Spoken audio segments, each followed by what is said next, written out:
What if the ground beneath one of California's quietest mountain towns just told scientists something they've been dreading for years?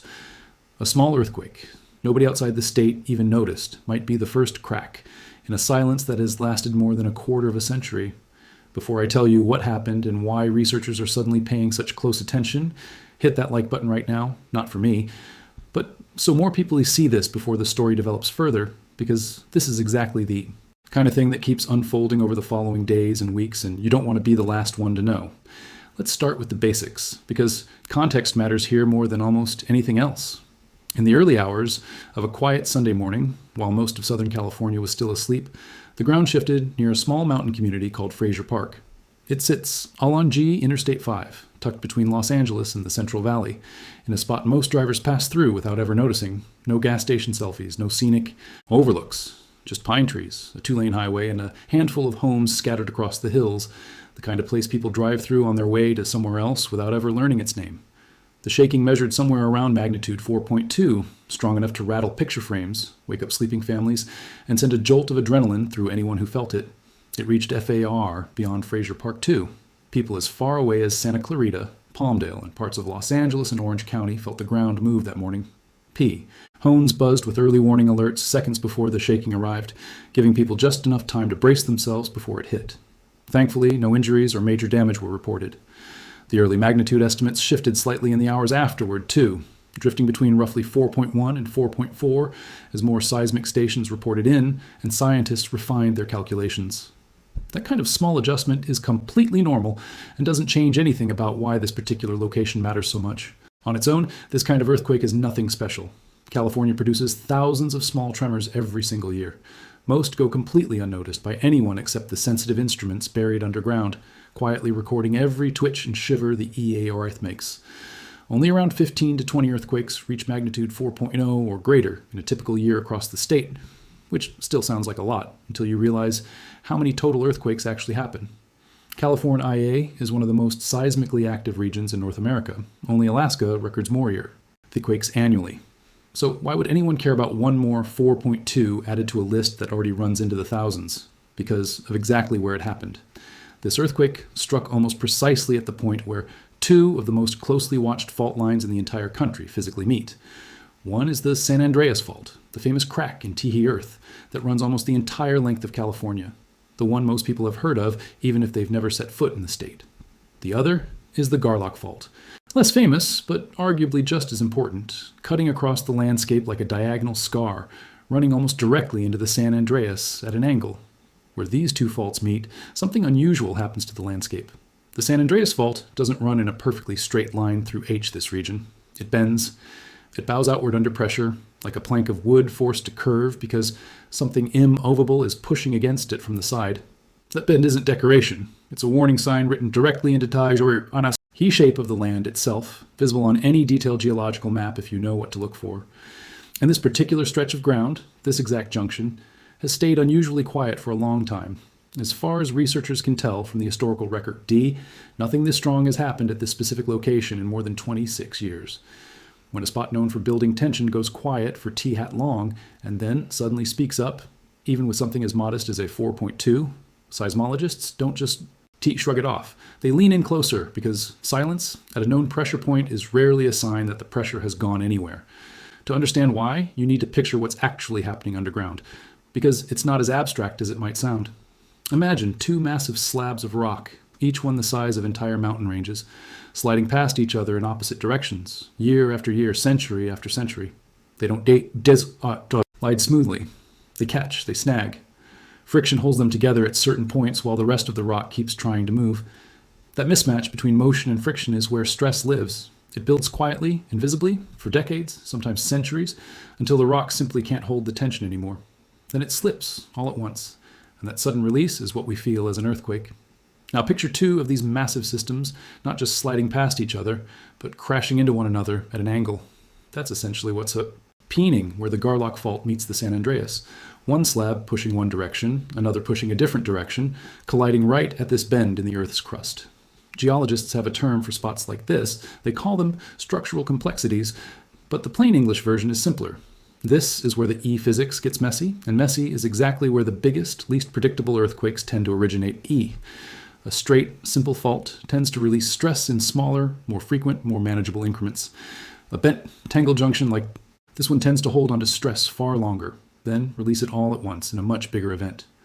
The San Andreas Fault is what geologists classify as a right lateral strike slip fault, meaning the two sides slide horizontally past each other, and if you stood on one side watching the other, it would appear to shift to your right. The Garlock Fault moves in the opposite direction, a left lateral strike Sly-P fault. Picture the Garlock running almost directly east to west, slicing into the San Andreas like a diagonal seam. Right where the two meet, the pressure has nowhere clean to go, which is exactly why the rock bends instead of simply grinding past. The Garlock Fault in particular has a history that should make anyone pay attention. Scientists study what's called the Paleoseismic record, essentially reading the layers of soil and rock like pages in a very old, very slow-moving diary. That records show use evidence of massive ancient earthquakes along the Garlock Fault, ruptures that shifted the ground by 2 to 3 meters in a single event. Movements on that scale point to earthquakes somewhere in the range of magnitude 7.5, a size capable of causing widespread, serious damage across the region. Here's the unsettling part.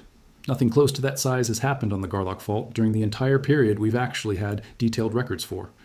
Best estimates suggest the fault has gone somewhere between 500 and 1,000 years without releasing that kind of major stress. Sit with that number for a second. 1,000 years ago, California hadn't been mapped by anyone with a compass and a notebook.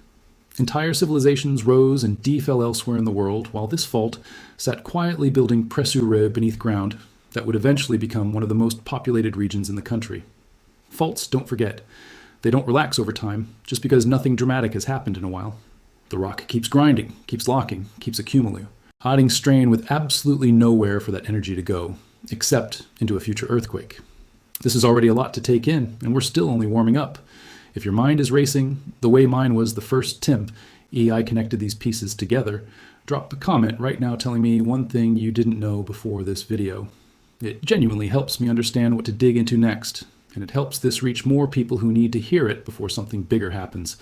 We already had reason to believe the Garlock Fault was overdue before this recent tremor happened at all. Back in 2019, a powerful sequence struck near Ridgecrest, California.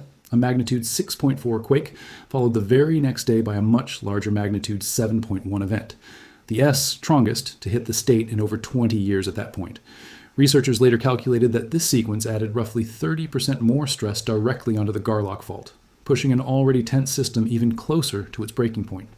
That number, Al1, should stop you for a second. Nearly a third more pressure loaded onto a fault that was already carrying centuries of unreleased tension. So when a new earthquake strikes directly at the junction where all of that pressure converges with the southern San Andreas Fault, it isn't just another blip on a seismograph. It's a data point landing on top of years of mounting evidence, and that combination is exactly why researchers are treating this small quake with far more seriousness than its modest size would normally suggest. Let's zoom out and look at the bigger historical picture, because a single earthquake only tells part of the story. This particular stretch of Southern California has a long and dramatic seismic history stretching back more than 2 centuries. In 1857, a massive earthquake known today as the Tejon earthquake ripped through almost exactly the same region, estimated at a staggering magnitude 7.9. Further south, San Diego experienced its own major earthquake back in 1800. Then, in 1952, another significant T-quake struck nearby, though that one occurred somewhat east of the main San Andreas line, rather than directly along it. There's also an earlier double earthquake sequence from December of 1812, measuring roughly magnitude 7.5 and 7.1, striking the same broader region decades before Fort Tejon.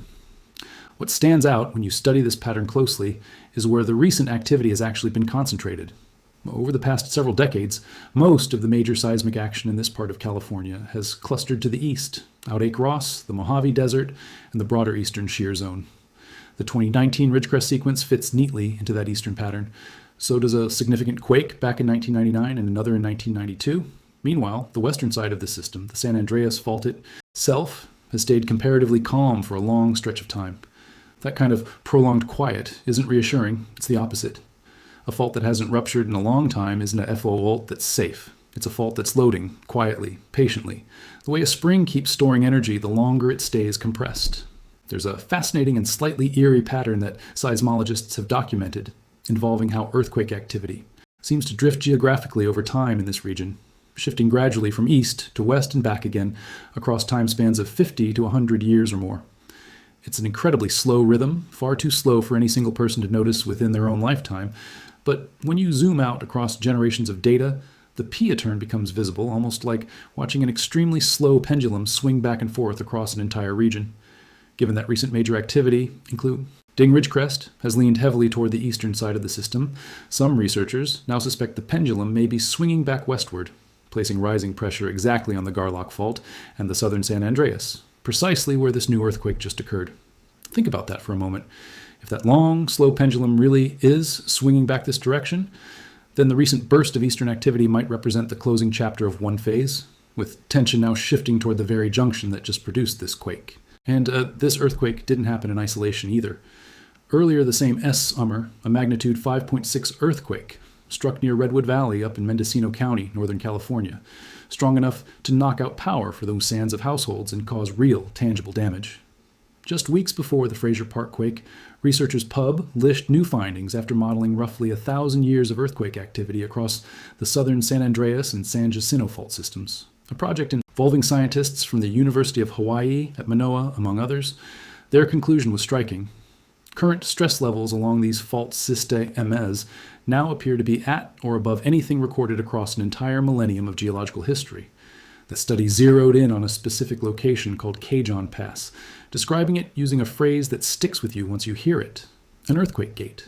Think of it like a valve sitting between two enormous pressurized systems. If that gate stays closed during a future rupture, the damage stays contained to a single fault. But if it opens, a quake that starts on one fault line could pass straight through and continue onto the neighboring system, merging into something dramatically larger than either fault could produce entirely on its own. That single detail changes the entire conversation about worst-case scenarios in this part of the country. For years, many models treated the San Andreas and San Jacinto faults as mostly separate systems, each capable of its own independent earthquake. This newer research suggests that under the right stress conditions, those two systems might not stay separate at all. They could link together into one continuous, far more powerful event. One of the scientists behind this research, a professor who directs the statewide California Earthquake Center at the University of Southern California, pointed out something worth sitting with. Southern California hasn't experienced a truly major urban earthquake since the Northridge quake back in 1994. ACO, according to current estimates, releasing the level of stress identified in this new study would likely require an earthquake of magnitude 7 or larger. And a quake that size striking today, in a region now home to roughly 24 million people across greater Los Angeles and the Inland Empire, would represent an entirely different scale of disaster compared to anything this generation has actually lived through. Consider what Northridge alone did back in 1994. That earthquake, smaller than the scenarios described in this new research, still caused billions of dollars. Arson damage and remains one of the costliest natural disasters in United States history. Now imagine a quake significantly larger than that, striking a region that has grown enormously in population and infrastructure since then. The comparison alone should be enough to make anyone pay closer attention to what's happening underground right now. We're a little over halfway through this story, and honestly, the next section is where the pieces really start clicking together. If you want to see exactly how all connects, make sure you're subscribed, because I follow stories like this the moment they update, and this one is far from finished. Put all these pieces side by side.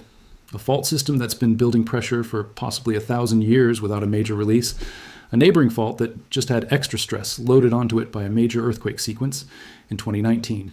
A brand new study confirming record levels of accumulated tension across the wider system. And now, a small earthquake, striking directly at the historically quiet junction where all of that pressure converges. Individually, none of these facts would be alarming. Together, they form a pattern that's genuinely difficult to ignore. I want to be completely honest with you about something important before we go any further. A magnitude 4.2 earthquake is not proof that a massive quake is coming next week, next month, or even next year. Earthquake prediction with that kind of precision simply isn't something science can currently do, no matter how advanced our monitoring systems have become. Anyone telling you they know exactly when the next big one will hit is not being straight with you. What this earthquake actually represents is a single meaningful data point inside a much larger, slowly forming picture. Think of it like a puzzle being assembled one piece at a time over years. On its own, one puzzle piece doesn't tell you much of anything, but layer it on top of decades of geological evidence, recent stress modeling, and known aftershock behavior from past ruptures.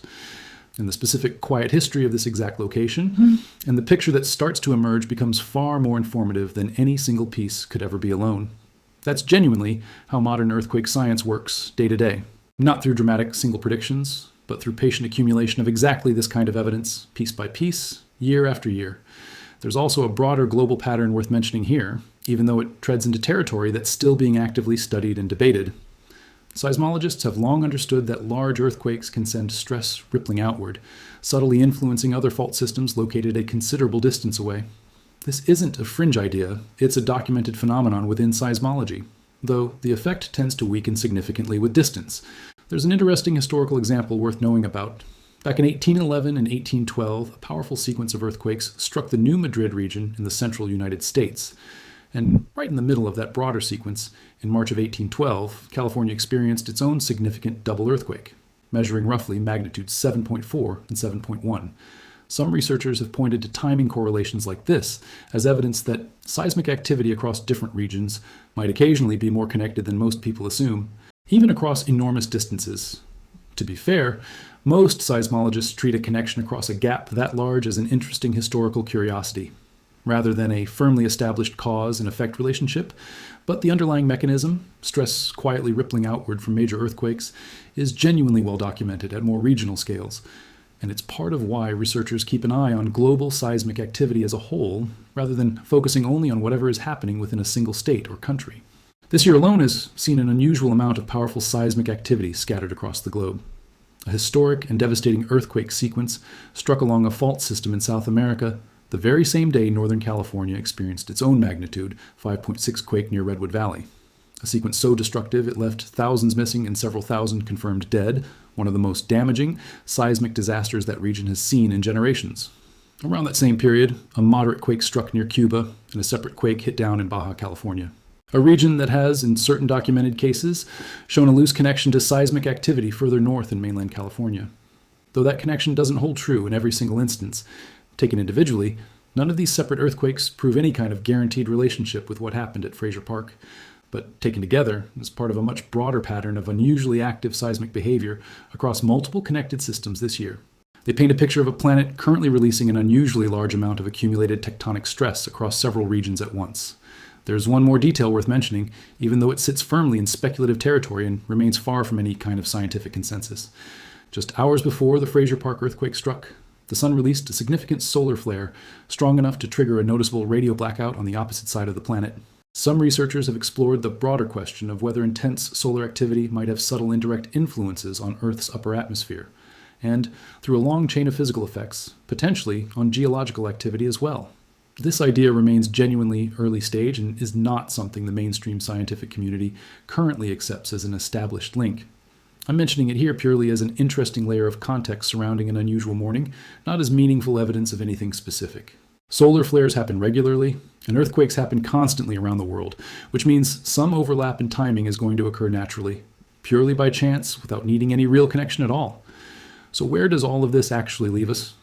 Based on everything currently known, several fault systems across California appear to be carrying unusually high levels of accumulated stress at the same time.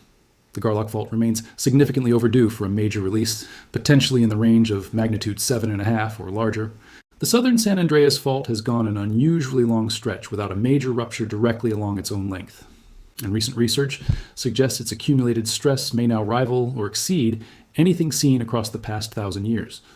Northern California has shown its own signs of rising activity this year as well, and the Bay Area, home to several major fault systems, including the Hayward Fault, the Green Valley Fault, and the Calaveras Fault, remains widely considered overdue for a significant earthquake, a risk made even more complicated by the existence of hidden, previously undocumented faults lying beneath the surface.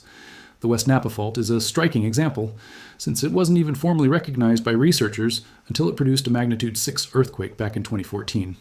That last point deserves a moment of real reflection. Even with decades of detailed mapping, satellite monitoring, and ground-based instrumentation covering the state, researchers can still be caught off guard by faults nobody knew existed at all, faults that only reveal themselves the moment they actually rupture. That reality alone is a strong argument for taking earthquake preparedness seriously everywhere across California, not only in the specific zones currently receiving the most attention. We're almost at the end of this story, but before we get there, I want to ask you something directly. If this video actually helped you understand something you didn't know an hour ago, share it with one person who lives somewhere earthquakes matter. Not for the algorithm. Because information like this genuinely helps people prepare. And preparation is the one thing that actually makes a difference when the ground finally moves. Given everything currently converging within this fault system, there's even a possibility, not necessarily the single most likely outcome, but a real one, that a future major earthquake could involve some form of connected rupture across both the Garlock Fault and the southern San Andreas Fault, either happening simultaneously or in very close succession. A multi-fault rupture like that tends to produce something significantly larger and more complex than either fault rupturing entirely on its own. Seismologists have paid closer attention to exactly this kind of cascading rupture scenario in recent years, partly because several major earthquakes around the world over the past couple of decades have shown that a rupture beginning on one fault can, under the right conditions, jump onto a neighboring fault and keep going, far beyond what older models once assumed was possible. That's a big part of why the Cajon Pass research carries so much weight. It isn't just describing two fault lines sitting near each other. It's describing a specific structural weak point that could determine whether a future earthquake stays contained or grows into something considerably larger than initial models might predict. None of this is meant to cause panic. Earthquakes of this size happen regularly across California, and the overwhelming majority come and go without lasting consequences. But this particular earthquake, given its precise location directly at one of the most heavily monitored and clearly overdue fault junctions in the entire state, combined with everything else we currently know about accumulated stress across the wider Southern California fault network, is exactly the kind of event that responsible preparedness should take seriously. If there's one clear takeaway from everything we've just covered, it's this. California's major fault systems have been quietly building toward a significant release of stress for a very long time now. This small, seemingly unremarkable earthquake at Frazier Park may end up being one more meaningful piece of evidence inside a much larger ongoing story that scientists have been tracking for years. Whether the next major earthquake ends up striking the Garlock Fault, the southern San Andreas, somewhere in Northern California, or the Bay Area, being genuinely prepared matters regardless of exactly where or when it eventually happens. If you live anywhere in California, or in any other region where major earthquakes are a real possibility, now is a genuinely good time to look honestly at your own emergency plan. Keep a basic emergency kit ready at all times, with enough food, water, and essential medical supplies to last at least several days without outside help. A hand crank radio can be genuinely valuable if the power grid goes down for an extended period, and a reliable backup battery pack. Paired with a small solar charger can keep your most essential devices running when regular power becomes unavailable. Beyond the basic supplies, it's worth thinking through a few practical details now, while you have the time to think clearly, rather than in the middle of an actual emergency. Know the safest spots inside your own home to take cover during shaking, generally under sturdy furniture, away from windows and anything tall enough to fall. If you live in an older building, find out whether it's been retrofitted to modern seismic standards, since older structures tend to fare far worse during strong shaking than newer, code-compliant buildings. Agree on a simple communication plan with your family ahead of time too, including someone outside the affected area everyone can reach if local phone networks become overloaded, which is extremely common in the first hour or two after any major earthquake. And if you haven't already, sign up for regional earthquake early warning alerts. These systems can sometimes provide several seconds of advance warning before strong shaking actually arrives. Depending on how far you are from the epicenter, that might not sound like much, but a few seconds is often enough time to drop, take cover, and protect yourself. And it's frequently enough time for automated systems to slow trains, open elevator doors, and pause sensitive industrial equipment before real damage can occur. The ground beneath California has been quiet for a long time in exactly the places where quiet should worry us most. That silence was never peace. It was patience. And patience like that, built up over centuries, doesn't disappear on its own. It waits, and eventually it speaks. This small earthquake at Frazier Park might be nothing more than a single quiet word in a very long conversation. But it's worth remembering that even the biggest earthquakes in history started exactly the same way. Every single fault eventually breaks its silence, with one small movement nobody was quite ready for. Stay alert, stay prepared, and I'll be right here the moment there's something new worth telling you.